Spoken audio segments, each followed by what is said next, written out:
Movies type के अनगिनत कहानियों के पिटारे से आज है बेहद ही शानदार, दिल छू लेने वाली कहानी, जहां हम देखेंगे कि कैसे दो भाई एक दूसरे को जान से भी ज्यादा प्यार करते हैं। पर कहानी के अंदर थोड़ा ट्विस्ट ना हो तो मजा नहीं आता। उसके लिए आपको कहानी पूरी देखनी होगी। ये कहानी आपको हंसाएगी भी, रुलाएगी भी और साथ ही साथ सिखा देगी कि सिर्फ आपस में प्यार से आप कितनी जिंदगियां बदल सकते हैं। 2015 की Vietnamese movie yellow flowers on the green grass, director Victor Vu, IMDb 7.4।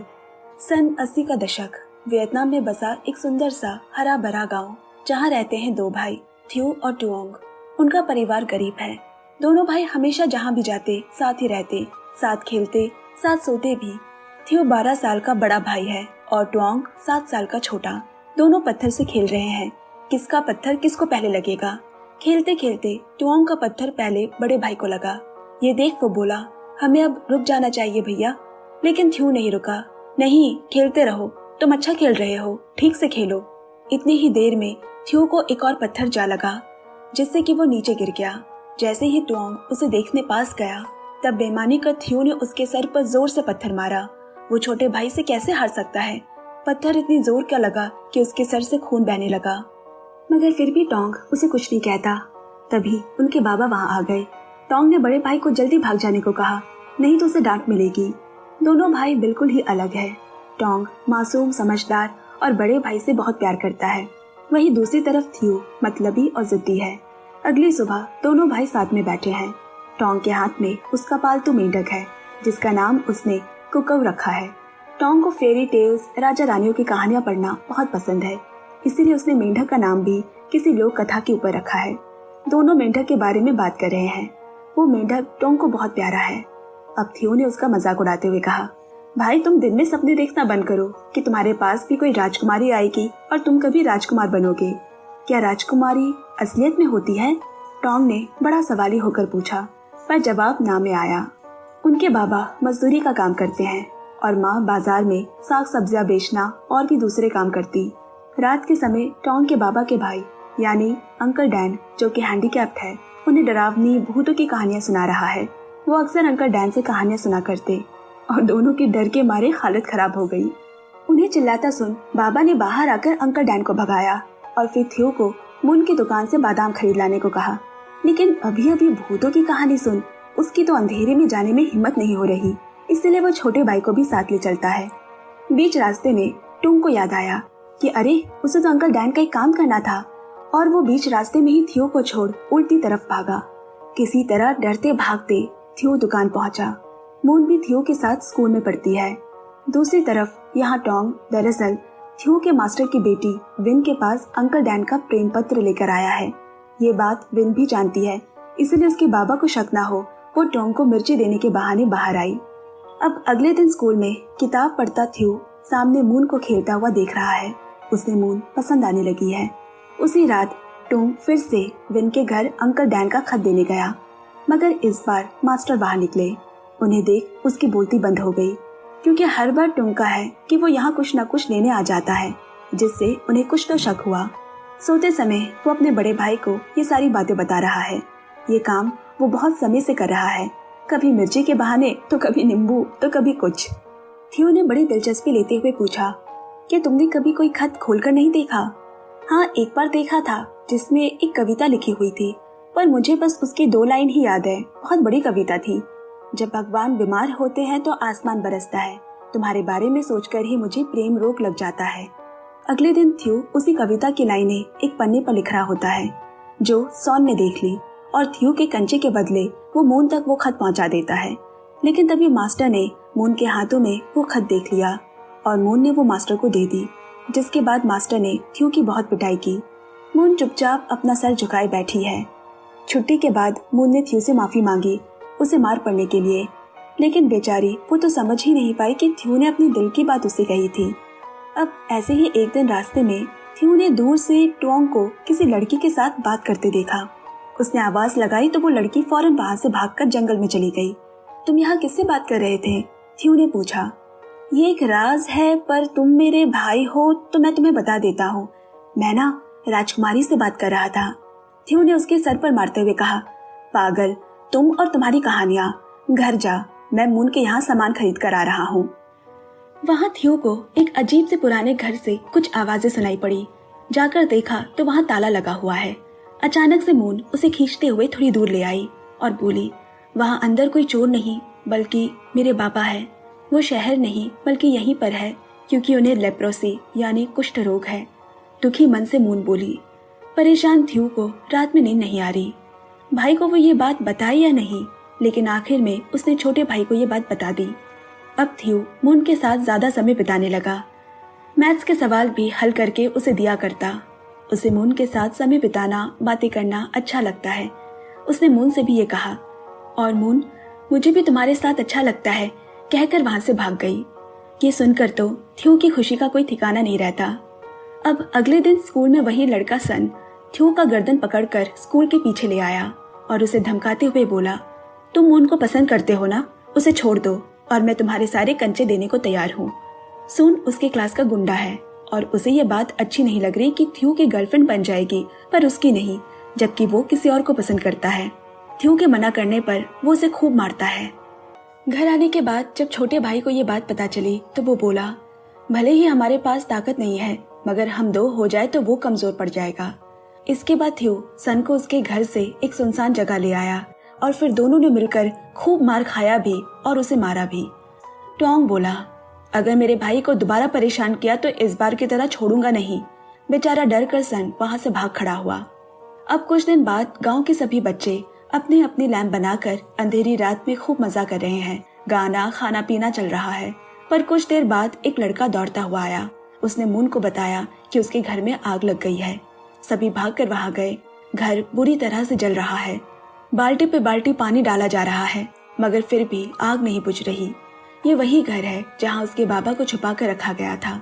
शायद उसके बाबा को मालूम था कि वो कभी इस बीमारी से ठीक नहीं हो सकते। इस तरह जीने से अच्छा उन्होंने खुद को मार देना ही सही समझा। यहाँ थियो से रोती बिलखती हुई मून की हालत देखी नहीं जा रही। अगले दिन थियो के हाथ में उसकी माँ ने मून के लिए खाना भेजा है, क्योंकि मून की माँ शहर किसी काम से गई हुई है। अब थियो ने मून से कहा, ये कुछ अजीब नहीं कि यहाँ पर इतना कुछ हो गया और तुम्हारी माँ आज ही शहर चली गई। तब मून ने उसे धीरे से कहा, दरअसल माँ शहर में बाबा को ढूंढने गई है, वो अभी जिंदा है। थियो भी ये सुनकर चौंक गया। उस रात थियो अकेली रह रही मून के घर पर ही सोता है। बाहर तेज बारिश हो रही है और थियो को डरावने सपने आने लगे। थोड़ी देर बाद देखा कि मून भी वहाँ अपना तकिया लेकर आ गई। उसे अकेले में नींद नहीं आ रही। फिर दोनों साथ में सो जाते हैं। अगली सुबह मून के घर को बेचा जा रहा है। पैसों की तंगी की वजह से उन्हें अपना घर बेचना पड़ा और मून जब तक उसकी माँ न लौट आए यही थियो के घर पर रहेगी। यहाँ उसकी और टुआंग दोनों की खूब जम रही है। दोनों साथ में खेलते। टुआंग उसे मेढक और राजकुमारी की कहानी सुनाया करता। ये सब थियो को पसंद नहीं आ रहा। उन्हें एक दूसरे के साथ इतना खुश देख वो जलन महसूस करता है। थोड़े दिन बाद थियो की माँ ने खुशखबरी सुनाई कि बहुत जल्द मून की माँ उसे शहर ले जाने वाली है। उसके बाबा किसी अस्पताल में भर्ती है और उन्हें कुष्ठ रोग नहीं बल्कि कोई त्वचा रोग है जो कि ठीक भी हो रही है, और उसके बाद मून की माँ उसे अपने साथ ले जाएगी। ये सुन मून और टुआंग दोनों बहुत खुश हो गए, मगर थियो खुश नजर नहीं आ रहा। अब यह तीनों मछली पकड़ने नदी के पास गए हैं और टुआंग ने एक मछली भी पकड़ ली। ये देख मून उसके साथ काफी हंस रही है, मस्ती कर रही है, और थियो को ये बिल्कुल अच्छा नहीं लगा। वो वहाँ से कहीं और चला गया। फिर कुछ देर बाद मून भी वहाँ आई और उसे प्रेम कविता की किताब देते हुए बोली, मेरे पास एक बहुत अच्छी किताब है, क्या तुम पढ़ना चाहोगे? पहले ही गुस्से में थियो ने उसकी किताब पढ़ने से मना कर दिया। वो मून को पसंद करता है, इसीलिए टुआंग के साथ देखकर उसे जलन होती है और मून को टुआंग के साथ बड़ा मजा आता है। अगले दिन थियो बैठकर पढ़ाई कर रहा है और टुआंग और मून कुकाओ के लिए खाना ढूंढने गए हैं।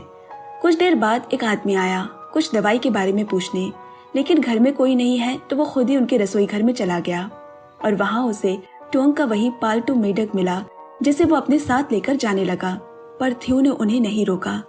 टुआंग वापस आकर कुकाओ को खूब आवाज दे रहा है। आस पास पूरा देखा पर उसे कुकाओ कहीं नहीं मिला। उसने थियो से भी आकर पूछा, कहीं देखा है कुकाओ को? पर उसने साफ मना कर दिया। यहाँ नदी के पास बैठा थियो को अपने छोटे भाई के लिए बुरा लग रहा है। वो क्या करे?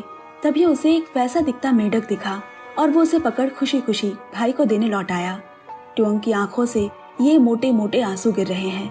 थियो इससे पहले कि वो मेढक देता, त्योंग बोला, अब कुकाओ कभी वापस नहीं आएगा। मैंने याओ को देखा और उसने बताया कि उसके दादाजी हमारे घर से एक मेढक पकड़ कर ले गए हैं, जिसका उन्होंने सूप बना दिया। बेचारा छोटे भाई को ऐसा रोता देख वो चाह कर भी उसे कंधा नहीं दे सकता, क्योंकि ये सब उसी की वजह से ही हुआ है। जलन और गुस्से में उसे सही गलत का होश ही नहीं रहा और अब उसे अफसोस हो रहा है। उसने वो मेढक भी उसे नहीं दिया। मेढक को वही वापस छोड़ वो बारिश में भीगता हुआ रो रहा है। उस दिन इतनी बारिश हुई कि घर में पूरा पानी भर गया। लगभग सारे गांव बाढ़ में डूब चुके थे। सब बर्बाद हो गया, जिसकी वजह से ट्वांग के घर पर भी खाने की कमी हो गई। अब पानी कम हो जाने के बाद तीनों फिर से नदी के पास शेल्स इकट्ठा कर रहे हैं। तभी ट्वांग ने चिल्लाकर कहा, देखो मुझे क्या मिला है। थियो बोला, अरे ये तो सोना है। तीनों एकदम से खुश कि अब वो अमीर हो जाएंगे, लेकिन उनका ये भरम उनकी माँ ने तोड़ा, ये कहकर कि ये तो तांबा है। थियो एकदम से गुस्से में वहां से भाग गया। इधर खेत में बाकी लोगों की तरह थियो भी जमीन से स्वीट पोटैटो ढूंढ रहा है। काफी ढूंढने के बाद उसे 2 मिली भी, लेकिन तभी सन ने आकर एक छीन ली। पर इस बार थियो उसे मार कर भी दोनों स्वीट पोटैटो लेकर आया, एक मून और ट्वांग के लिए और एक घर के लिए। लेकिन घर पहुंचकर उसने मून और ट्वांग को हंसते हुए कहते सुना, सबसे बढ़िया मुर्गी का पीस जल्दी जल्दी हम खा लेते हैं, इससे पहले कि थियो पहुंच जाए। खाने में कितना मजेदार है ना। यहाँ आग बबूला थियो ने हाथ में पकड़ा स्वीट पोटैटो फेंक बाहर पड़ा डंडा उठाया और दौड़कर अपने छोटे भाई के पीठ पर जोर से दे मारा। मेरे बिना तू कैसे खा सकता है। लेकिन जब उसका दिमाग शांत हुआ तो देखा कि वो लोग तो पत्ते से खेल रहे हैं। इधर बेचारा ट्वांग उठ भी नहीं पा रहा। दर्द के मारे उसके आंसू निकल गए। मून तुम इसका ख्याल रखना, मैं माँ बाबा को बुला लाता हूँ। ऐसी हालत में भी वो अपने बड़े भाई से कितना प्यार करता है कि वो बोला, बाबा को मत बताना कि तुमने मुझे मारा है, बल्कि कहना कि मैं पेड़ से नीचे गिर गया था। अब गांव के डॉक्टर ने आकर जांच करके कहा, ट्वांग को शहर के अस्पताल में दिखाने ले जाओ। पैसे जुटाने के लिए उन्होंने अपनी प्यारी गाय बेच दी। फिर ट्वांग को हाथ गाड़ी में लेटाकर डॉक्टर दिखाने ले गए। उस रात थियो ने माँ बाबा को बात करते सुना, जो भी था हमने वो बेच दिया, अब इलाज के लिए और पैसे कहाँ से लाएंगे। रात रात भर भाई को दर्द से कराहता देख थियो खुद को कोसता है और अकेले में रोता है। अगले दिन स्कूल से आते वक्त थियो ने मून से बात करने की कोशिश की, लेकिन मून ने कोई बात नहीं की। कल मून यहाँ से हमेशा के लिए शहर जा रही है। आज मून की माँ उसे लेने आ गई। थियो बोला, तुम मुझसे नफरत करती हो ना, लेकिन फिर भी कभी कभी मुझसे और ट्वांग से मिलने आया करना। टेम्पो चल पड़ी। उस वक्त तो मून कुछ नहीं बोली, लेकिन टेम्पो में बैठने के बाद वो दूर खड़े थियो की ओर देख बहुत रोने लगी। थियो भी उसे दूर जाता हुआ देख रहा है। कुछ दिन और बीते। ट्वांग अभी भी उठ नहीं पा रहा, बस एक ही जगह लेटा हुआ रहता। और एक सुबह थियो उठकर क्या देखता है कि ट्वांग उठकर बैठा हुआ है और खिड़की की ओर देख रहा। उसे विश्वास नहीं हो रहा। क्या तुम बैठ सकते हो ट्वांग? हाँ, अभी अभी मुझसे राजकुमारी मिलने आई थी और मैं एकदम से बैठ गया। वो बहुत ही सुंदर थी। उसने चांदी के रंग के कपड़े पहने थे। अभी तो तुम्हारे उठने से पहले वो यही थी। थियो ने पूछा, अच्छा तो उसने तुमसे क्या कहा? ट्वांग बोला, उसने मुझे राजकुमार कहकर बुलाया। अपने भाई की नादानियों में थियो हंस पड़ा। क्योंकि अब वो बैठ पा रहा है, थियो उसे गोदी में उठाकर नदी किनारे थोड़ी ताजी हवा खिलाने ले आया। उसे ये पानी से खेलता देख थियो को अच्छा लग रहा है। अब कुछ दिन बाद थियो घर का काम कर ट्वांग के कमरे में आया तो देखा कि अब तो वो खड़ा भी हो पा रहा है। ये सब उसे किसी सपने की तरह लग रहा है। उसने ट्वांग से पूछा तो वो बोला, हाँ शायद उस राजकुमारी की वजह से। अब की बार थियो ने थोड़ा गुस्से में कहा, मैं माँ बाबा को बता दूंगा कि तुम्हारा दिमाग खराब होता जा रहा है। जिस पर वो बोला, मैं सच बोल रहा हूँ, वो यहाँ अभी अभी आई थी। उसने मुझे तोहफा भी दिया है जिससे कि मैं खड़ा हो सकूं। अगर तुम्हें विश्वास नहीं है तो ये देखो। ट्वांग ने अपनी मुट्ठी खोलकर दिखाई तो उसमें कुछ पीले रंग के फूल थे। थियो ने तुरंत खिड़की से बाहर देखा तो उसके भी होश उड़ गए। बाहर सच में वही पीले फूल की एक लाइन सी बिखरी पड़ी है। उसने उसी बिखरे पीले फूलों का पीछा किया और पीछा करते करते जंगल के अंदर एक घर तक पहुंचा। जब वो उस घर के पास गया तो वहां उसे सच में एक लड़की दिखी जिसने चांदी के रंग के कपड़े पहने थे और राजकुमारी की तरह ही वो पेश आ रही थी। अपनी गुड़िया से कह रही है, मेरे बाबा को पता न चले कि मैं कहाँ गई थी, नहीं तो वो मुझे कभी मेरे राजकुमार से मिलने नहीं देंगे। इतने में उसके बाबा ने उसे देख लिया। थियो डर के मारे वहां से भागा। रात में थियो ने बाबा से मिस्टर टाम का जिक्र किया जो सर्कस में शो दिखाया करते थे, लेकिन बहुत सालों से वो किसी को भी दिखाई नहीं दिए। बाबा ने ज्यादा उसकी बातों पे ध्यान नहीं दिया और उठकर चले गए। पर माँ ने पूछा, अचानक तुमने मिस्टर टॉम के बारे में क्यों पूछा? तब उसने बताया, मैंने उन्हें जंगल में देखा था। माँ ने उसे उससे दूर रहने को कहा। अफवाह है कि अचानक वो और उसकी बेटी दोनों ही पागल जैसा बर्ताव करने लगे थे, जिस वजह से वो जंगल में जा बसे और वहाँ किसी को भी जाना मना है। पर थ्यू फिर भी नहीं माना और अगले दिन फिर से मिस्टर टॉम के घर पहुंचा और इस बार मिस्टर टॉम उसे चुपके से दूर एक जगह ले गए और उसे पूरी कहानी बताई। एक हंसी खुशी उनका परिवार था। उनकी बेटी शादी के बहुत साल बाद पैदा हुई थी, इसीलिए वो अपने माँ बाबा की जान थी। उसकी माँ सर्कस में मौत का कुआं में मोटर बाइक चलाया करती थी और एक दिन उसी हादसे में उसकी माँ चल बसी। उसी दिन मिस्टर टॉम की बेटी को इस बात से गहरा सदमा लगा और तब से उसने उसकी माँ की जगह ले ली और खुद को एक राजकुमारी मानने लगी, उसी की तरह बर्ताव करती। फिर मिस्टर टॉम ने कहा, मैं उसे दुखी नहीं देखना चाहता, इसीलिए मैंने भी उसी की ही काल्पनिक दुनिया में खुद को ढाल लिया, खुद को पागल बना लिया ताकि वो खुश रहे। रात काफी हो चुकी है, लेकिन टुआंग खिड़की के पास बैठा राजकुमारी का इंतजार कर रहा है। थ्यू ने जब पूछा तो वो बोला, राजकुमारी को शायद कुछ हो गया है, वो मुझसे मिलने नहीं आ रही। आ जाएगी, शायद उसे कोई काम होगा, कहकर दोनों सोने चले गए। अगली सुबह जब थ्यू की नींद टूटी तो उसे टुआंग अपने बिस्तर पर नहीं दिखा। फिर उसे खिड़की से वही पीले फूल दिखे। वो भागकर बाहर अपने भाई को चारों तरफ ढूंढने लगा तो देखा कि टुआंग बैसाखी लिए लंगड़ाते हुए राजकुमारी को ढूंढने निकला है। थ्यू ने उससे कहा, मैं तुम्हें खुद राजकुमारी के पास ले जाऊंगा, लेकिन उसके पहले तुम्हें अच्छे से चलना सीखना होगा, तुम्हें थोड़ी ताकत की जरूरत है। ऐसे ही समय गुजरता गया और टुआंग की हालत में भी सुधार आने लगा। थ्यू उसे रोज पैदल चलाने ले जाता, उसे उसकी सबसे पसंद वाली मेंढक की कहानी सुनाया करता। ये अब वो थ्यू नहीं, समझदार धैर्य वाला थ्यू है जो अपने भाई से बेहद प्यार करता है। एक दिन थ्यू टुआंग को राजकुमारी के पास ले जा रहा है। तभी रास्ते में उसने देखा कि कुछ लड़के राजकुमारी को बहुत तंग कर रहे हैं। एक ने तो उसका डंडा पकड़कर उसे नीचे ही गिरा दिया। ये देख टुआंग उसे बचाने पहुंचा। बैसाखी लिए ही दौड़ते दौड़ते एक समय पर वो बिना बैसाखी के ही दौड़ने लगा और थोड़ी दूर जाते ही जोर से जमीन पर आ गिरा। जैसे ही वो गिरा वैसे ही राजकुमारी को भी उस दिन का वो हादसा याद आ गया। उसकी सारी याददाश्त वापस आ गई। इतने में उसके बाबा भी दौड़ते हुए आए। बाकी लड़के तो उसे देखते ही भाग गए। वो बोले, राजकुमारी, मैंने आपको मना किया था ना राज्य से बाहर निकलने को। इतने सालों में पहली बार उसने उसे बाबा कहकर पुकारा। उसे याद आ गया कि वो नाई है, कोई राजकुमारी नहीं, और वो कोई राजा नहीं बल्कि उसके बाबा है। ये सुनकर उसके बाबा भावुक हो उठे और अपनी बेटी को गले से लगा लिया। इसके बाद दोनों वापस घर को जाने लगे। उसने पीछे मुड़कर टुआंग को अलविदा कहा। उसने भी मुस्कुरा दिया। अब थ्यू अपने भाई को कंधे पर उठाकर घर को लौट रहा है। टुआंग बोला, भैया क्या अब भी नाई मेरे साथ खेलेगी क्या? हाँ, क्यों नहीं, जरूर खेलेगी, मुझे तो लगता है। फिर टुआंग बोला, पक्का ना, जैसे तुम और मून खेलते हो? मुझे मून ने कहा था कि उसे तुम्हारे साथ खेलना पसंद है, मगर वो ना थोड़ी शर्मीली है। अच्छा, आपने वो किताब पढ़ी थी? थ्यू सोचने लगा, कौन सी किताब? और एक दिन किताब निकालते वक्त उसे वही किताब दिखी जो मून ने उसे पढ़ने को दी थी, मगर उसने उस वक्त वो वापस लौटा दी। जब उसने वो किताब खोली तो किसी पन्ने के बीच में उसे एक फूल दिखा और वहाँ एक कविता लिखी है, जब भगवान बीमार होते हैं तो आसमान बरसता है, तुम्हारे बारे में सोचकर ही मुझे प्रेम रोग लग जाता है। उसकी खुशी का ठिकाना नहीं रहा, वो बस मुस्कुराता रहता है।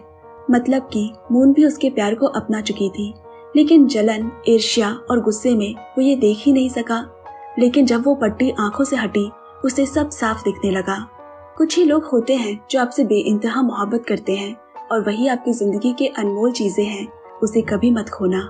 इसी के साथ ये प्यारी हंसती रुलाती प्यार सिखाती कहानी यही समाप्त होती है। धन्यवाद। कहानी आपको कैसी लगी कमेंट्स करके जरूर बताएं। फिर मिलेंगे एक नई कहानी के साथ। तब तक सुनते रहिए, सुनाते रहिए movies tribe. Bye bye, love you and take care friends.